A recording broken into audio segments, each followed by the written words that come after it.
Hey everyone, it's Rashida Marshall. Thanks so much for clicking on this video. We're going to go through a quick tutorial as to how you can improve your shoulder rolls and things to think about when you're practicing them.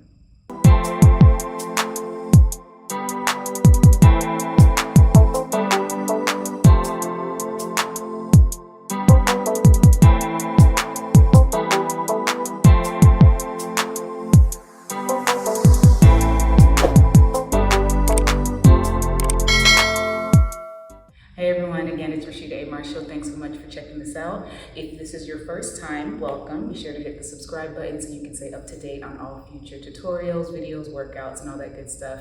And as I always say, for those who are returning, I appreciate you. Thank you so much for coming back.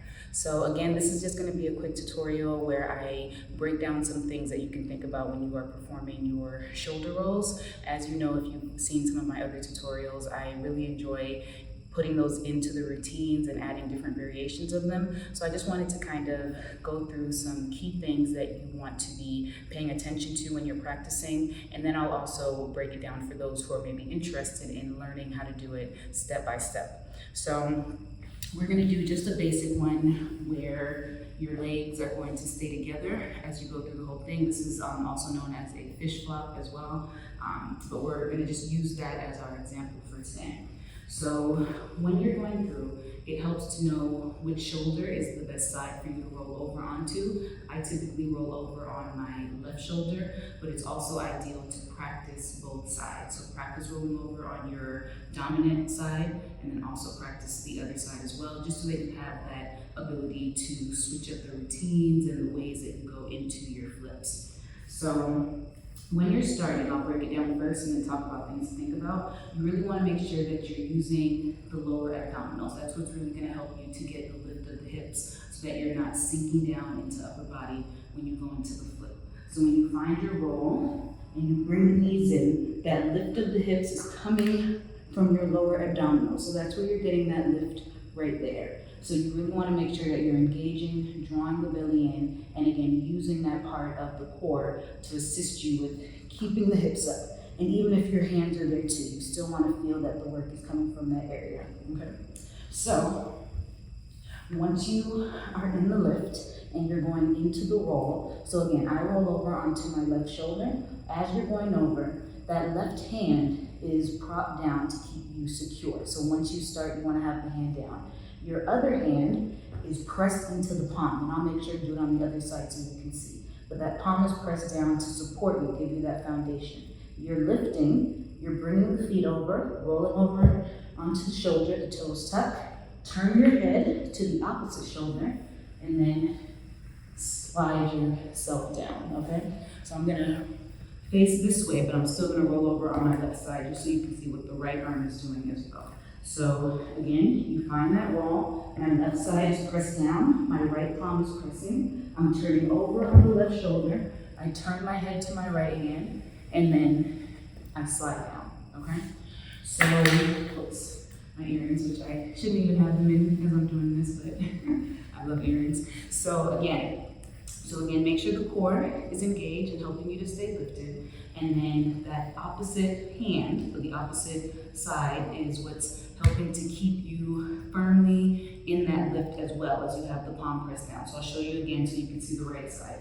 So you round, turn that right palm, you're pressing the left palm down, tuck the toes or hip the feet down, and then roll over. So other things that you want to think about when you're going through is when the legs are lifted, and as you're going through the entire flip, make sure that your legs are active. So I say this often, and when I'm teaching Pilates classes and things like that, is that you want to keep the legs active all the way through your toes. So you want to keep them drawn in towards each other and think of your legs moving as a unit, at least for this particular part of the flip where the legs are staying together. So you're coming up and you see it looks like it's just one leg, right? If you're looking from the profile. So you want to try to prevent your legs from just being like all over the place. Keep them hugged in so that they hit together, okay? And then you come down from there. So you're drawing the inner thighs in, you're pointing the toes, which is another thing to think about too, because that'll give you a nice elongated and pretty look as you go through the flip. So try to point the toes all the way through also.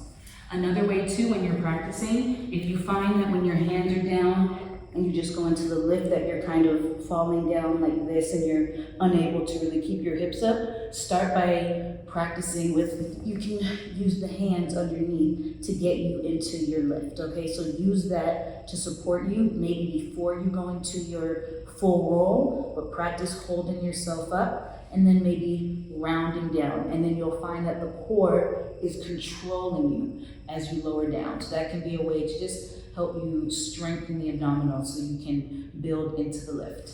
Other things that you can do that are going to help you to strengthen the lower core are movements where you are maybe lowering the legs down and drawing them up. So you can do exercises like that.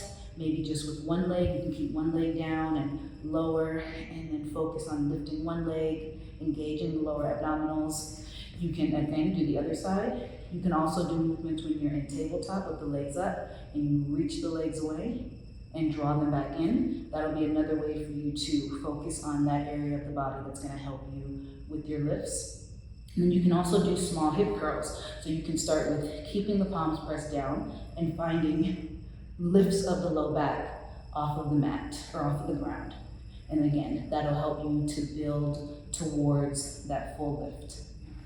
And the last tip with the flip as well is that, let's say you are at a point where you are able to get into the lift without holding onto the hips. When your palms are pressing into the ground here, I like to say, feel like you're reaching your fingers towards the opposite side. So keep them drawn down, and that'll help you to keep your shoulders rooted down rather than starting to round up and sink down. When you reach the palms away, you're keeping the upper body really planted on the mat, and then you can begin to go into the lift and everything, adjusting the hands and placing them where you need to. But when you're finding the initial part of the flip, keep your palms really pressed down. Feel like you're moving the shoulders away from the ears, and that's going to assist you with really being or having a strong foundation. So that is it. I just wanted to share those quick tips as to how you can improve your shoulder rolls, how you can start to practice and work towards them, and steps that you can take as you're building towards moving into a successful shoulder roll.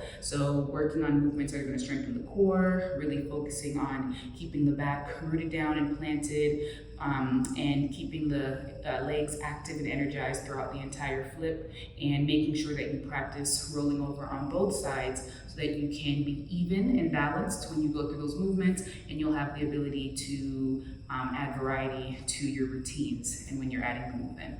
So thanks so much for watching. I hope you all enjoyed, and until next time, y'all have a good one. Bye.